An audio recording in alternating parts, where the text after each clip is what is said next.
President Bongbong Marcos, kung gusto mo talaga na maging klarado sa mga Pilipino na hindi totoo yung itinatapon sa iyo, then I think this is high time for you to have your drug test. Well, good noon to everybody here. Good noon. Ako'y pumunta dito, sa totoo lang, we were already outside and I haven't seen anybody. So I went to another restaurant and suddenly, yun nga, sabi ni Ma'am Kat, andito. Anyway, I came here to be with you as one of those na gusto na natin ang tunay na pagbabago sa gobyerno dito. Sa mga hindi po nakakakilala sa akin, ako po ay dating up to now, I'm the President of the Whistleblowers Association of the Philippines tungkol sa mga korupsyon ng gobyerno simula kay GMA. And I was appointed as a director of the Philippine Charity Sweepstakes Office during the term of our very beloved president and the best president that the Philippines had. Walang iba po kundi si President Digong Duterte. Ako po ay nakulong with my son dahil sa paglaban ko sa korupsyon sa PCSO. And we were charged murder, me and my son. And nandun po kami ng anak ko for 20 months and we were being acquitted by the crime.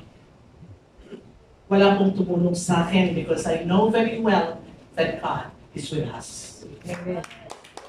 And saan na nangyayari ngayon sa ating bansa? Dapat tayong magkaisa. Maawa tayo sa next generation natin. Ito, matanda na ako. I'm 64 years old. I'm a senior citizen. I underwent an operation on my spinal cord. And that's the reason why I cannot really walk that far. And I cannot stand that long. But wala po sa akin yan. Sasama ako kung saan ang taong bayan.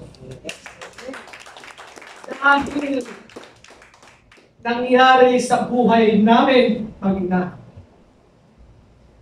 Nabuti na lang talaga we cling to God. I'm a pure Catholic. But we were able to learn how to open the Bible during our darkest days. At doon po nakita namin na ang Panginoon ay hindi ka iiwanan. Never kang iiwanan, but just to surrender everything to Him. At ito nga, kumalakan pa rin ako hanggang ngayon. Doon sa mga nakakilala sa akin, I already spoke in Luwazang Bonifacio. At sinabi ko lahat ang tungkol sa korupsyon ng ISIS. At ngayon, kahit sino ang mag-imbita sa akin, sumasama ako para maging united tayo para sa ating next generation. Actually, coming here, I spoke to one guy who is a member. He's a police officer, a very well-known police officer, na ang sabi sa akin, Madam, just tell our friends that I cannot be persuaded. I have my own discernment. Dahil ang mga PNP po ngayon, ang pulis ay hindi na alam kung saan sila pupunta. They are now being used by this government. At ang kawawa, ito ay mga nag-aral. These are all PMAers, PNPA, na ngayon ay nasisira ang kanilang profesyon. That you cannot put somebody in that position for 4 hours only, kasi magre-reflect yan sa kanilang service record. Then after 4 hours, tatanggalin, lalagay na naman ng isang pulis, ng isang hepe.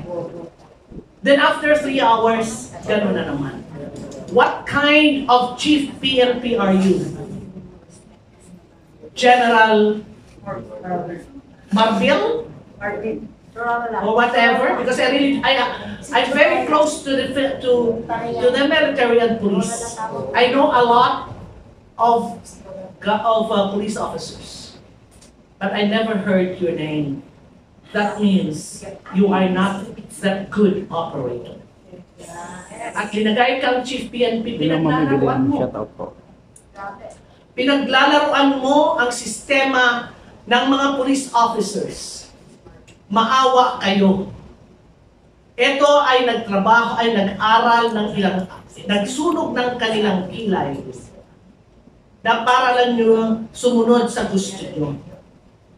Remember that military and police, Philippine National Police, are for the people. You are for the people. Hindi ito hawak ng isang presidente o isang DILG o isang chief PNP na kagaya. Na gusto nyong paglaruan ang kanilang mga serbisyo. Nakakalito na kayo. Now, when it comes to to the West Philippine Sea, hindi sinasabi ng stream media kung ano na talaga ang tunay na nangyayari sa West Philippine Sea. Nakikita nyo naman. The Vice Admiral Carlos, where is he now? Where are the other generals of the Philippine Navy? I'm asking you, General Browner, and our DND Secretary. Inutang nyo ang 5 general ng Philippine Navy headed by Vice Admiral Carlos and 1 full colonel. Where are they now? I know where they are, but I will not say anything about them. It's you, Chief of Staff Browner and DND Secretary Gibok Chodoro, to tell the Philippines where are these 6 good military officers.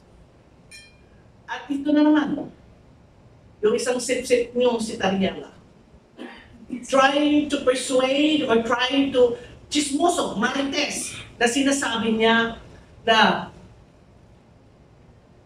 hinaras ng Chinese Coast Guard.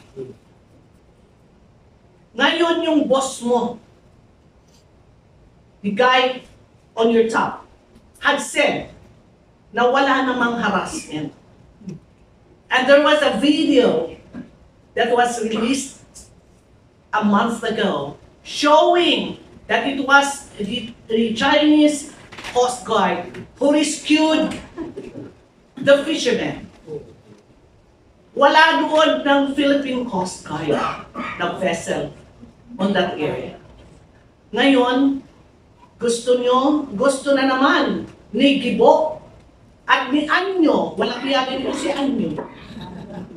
General Anyo, we're friends before. It was President Duterte who made you. Asan ka ngayon?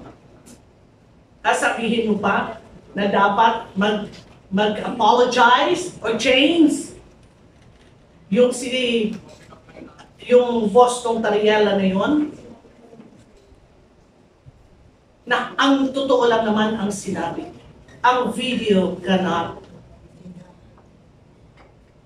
Ang video ay hindi magsisinungaling. Videos cannot lie. Like what this Bangag government is. Marami tayong mga videos dyan.